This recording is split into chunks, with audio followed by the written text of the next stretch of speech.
Hello everyone and welcome back to Sew Granny Sew, where we try out beginner-friendly quilting and sewing projects, all while helping one another with tips, tricks, and hacks. You never know where you just may find your next must-try project. Remember to always be kind and empowering to one another in the comments, as we are leading by example for our next generation of sewers. So with all that being said, let's head on over to the table and get our next project going. We are back at the table once again, and today we are going to work a little more on our donation or gift series. So I come up with a pattern for an eyeglass case, not hard to do, pretty simple. All I did was lay my glasses on my table and measure how long and how wide they sit. And of course, you want a little bit extra because of the width of the glasses. So you're going to want to vary accordingly. But I just made it so it has a flannel lining and a snap closure. Very simple, but would work great for gifting or for donating. So all I did was I took a piece of flannel.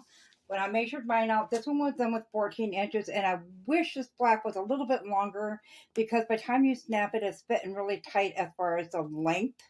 So we want to make this just a little bit longer. This was with a 14-inch strip. I went ahead and I made my cover fabric, your outer fabric right here, and your flannel is 15 inches long and 3.5 inches wide. So you'll need one of each of those. You'll want a piece that is 1.5 inches by approximately the 15, but I just went on a fat quarter. I'm using up a fat quarter here. So I just want the length of the fat quarter. So this is 22. And then with your, I'm using fusing to help hold my fabric to the batting. So you'll want this a 1/2 inch smaller than these. So it's 3 inches by 14.5 inches. And then of course your batting, which you'll want 3 inches by 14.5 inches. So we're going to go ahead and get started. Set some of this stuff aside. So what we're going to do is we're going to take our batting, and I am just using the double-sided Heat and Bond Light. And as you can see, the side has got like a texture. That's the glue. And this side is a paper backing. So you'll put that on about 1/4 inch in all the way around. And you're going to iron that in place. I just lightly touch in a few spots to hold it on there. And then I flip it over. And then, of course, you're going to do it with the package directions of whatever you're using. I just hold my iron 6 seconds in the spot until it's all adhered. So I'm going to go over to the ironing station and apply that Heat and Bond Light, and then we'll come back and I'll show you how to attach the batting. Okay, so we have the Heat and Bond Light attached to the back. So now you're just going to peel off that paper, and you can see the glossy on there. That's the glue. We're going to lay our batting lined up with that. We're going to flip that back over, and we're going to adhere that batting to the back by ironing, and this time you hold about 12 seconds. So we're going to go ahead and get this connected, and I will bring it back, and we'll move on to the next step. As you can see, I have the batting attached to the front now. I did go a little off, and you can see it's bare there and there, and it's all the way down to the end there. That is okay, because when you put it together, there's going to be seams on that anyways. So now we want to take our flannel. Now I pieced mine together because this isn't a trial run of it. So, but normally, like in this one, it is just all one piece on the inside. So we're just going to line that up with your bottom fabric, or your outside fabric, I should say. We're going to clip that together.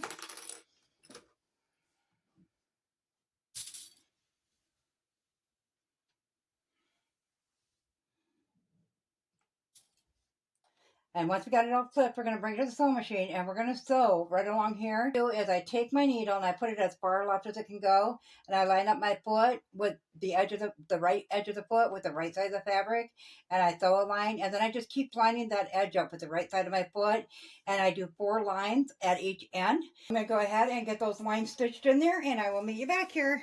So we have the line sewn in. I don't know if you can see that. Yep, you can. Okay, so I put 5 at that end and 4 at this end. And the reason for that is when I made that one, by the time we tucked that in and put the trim on that side, I had nowhere to go with a snap because your fabric can only be so big for the snaps that I have. So I want to try to avoid that on this next one, hence the reason I'm making it longer as well. So the end with the 5 sewn lines in is going to be this top flap. So I went ahead and I folded that up, and I do have an eyeglass case, a thicker pair of glasses in, and I was using these to make sure that I had enough height on that by the time I folded that down. So as you can see at this bottom crease, I put in a pin on each side. And then, so we're just going to line that up with that bottom line and make sure it's like stitched down. So then we're going to bring this back to the sewing machine and we're going to stitch a line right there to pull out the pins.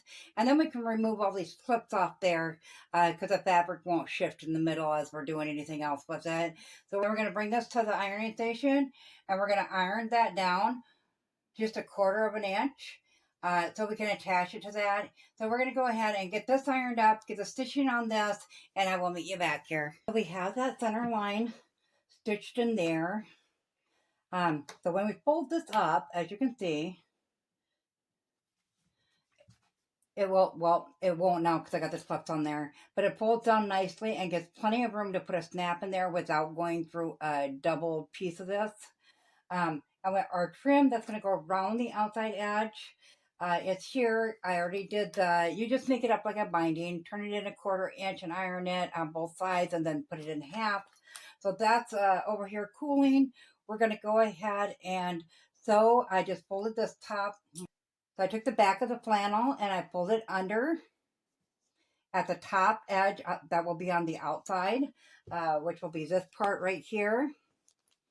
So I folded that flannel under and then folded this down at that first stitch line.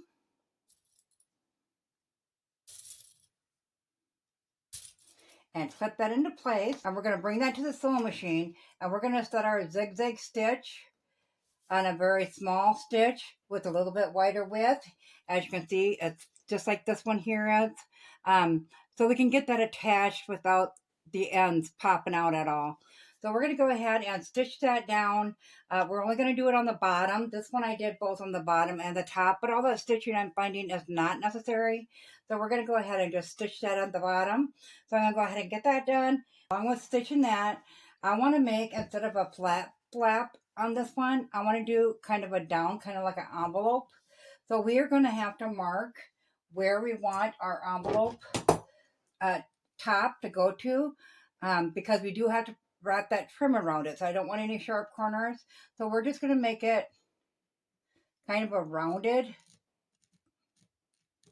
And because it is going to go from the second one, we'll start at the second one and we'll just kind of draw it out like that. And then we'll take our scissors and we'll cut that off. And we want to cut both sides equally, so I'm going to do it while it's folded. And we're just going to trim that off a little bit and make sure our ends to each one is nice and rounded. Just as such. And then when that trim goes on there, of course, it will look much better. But now that we got that cut, we're going to go ahead and put that stitching in there.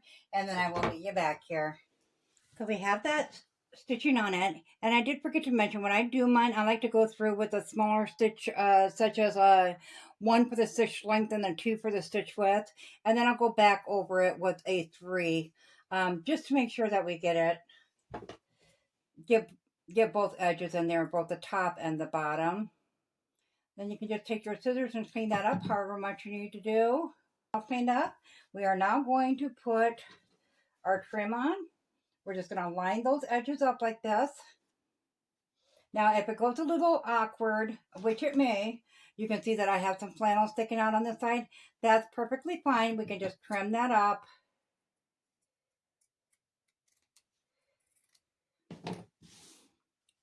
So it lines up fairly decent. And we're going to make sure we get that put in the right place. Okay, now we're going to take our strip here. Take our binding, and at one end, we're going to open that up. We're going to fold that under, and then we're going to put it onto our eyeglass case at the bottom edge. You want to line up this bottom edge here, And you want to line up this edge here. We're going to put clips on that to hold it in place. You want to go a little bit farther down than that. Here, turn it that way. You want to go a little bit farther down than that exact edge because it does slide around when you sew. That way when you flip it back over, it will certainly line up. So we're just going to continue opening that up and lining that up with the edge of our top fabric and pin that in place all the way around.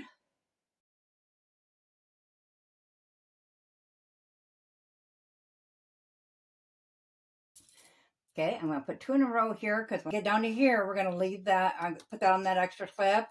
We're going to stop a minute. We're not going to take it out the sewing machine, but we're going to trim this down to the length that we need, just like this, to fold that over. So when we sew it, it'll look like this side. I'm going to go ahead and follow this first line that I've got ironed into that and sew that down all the way around here. And then we're going to head over to the ironing board and we're going to iron that open all the way around so we can flip it to the other side. So I'm going to go ahead and get that done and I'll meet you back here.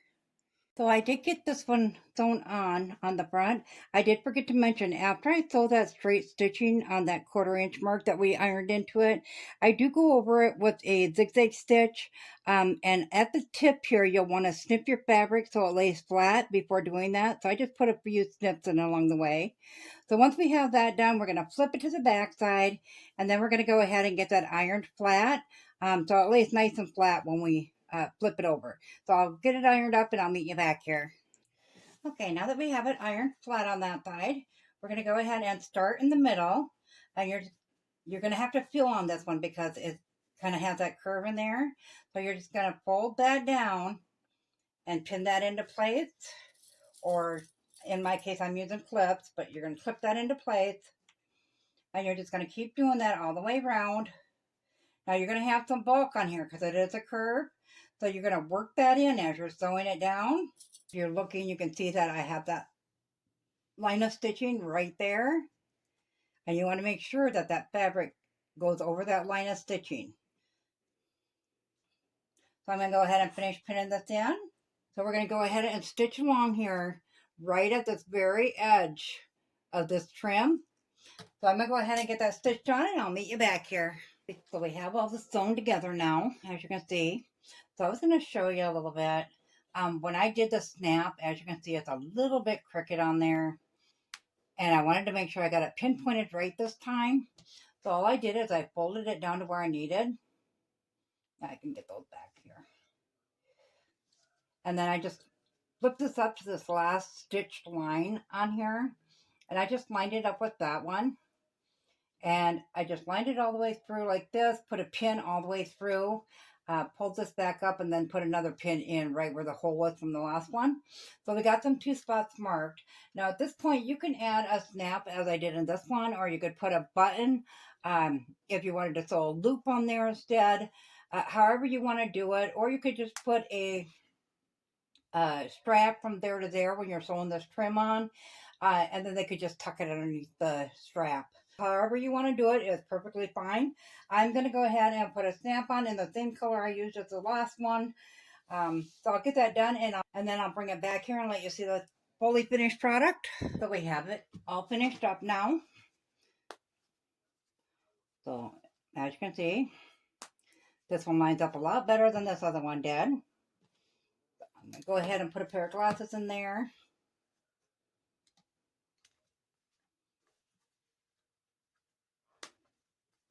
And there you have it.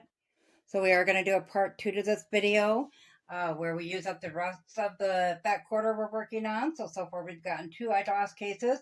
And we have a reusable gift bag coming up. Just in time to get ready for that holiday season fast approaching. As always, guys, if you found this video useful, go ahead and give it a big thumbs up. It really helps our channel grow. If you haven't subscribed yet, go ahead and hit that subscribe button because we'd love to have you here at Sew Granny Sew. Thanks all. Have a great day. Bye.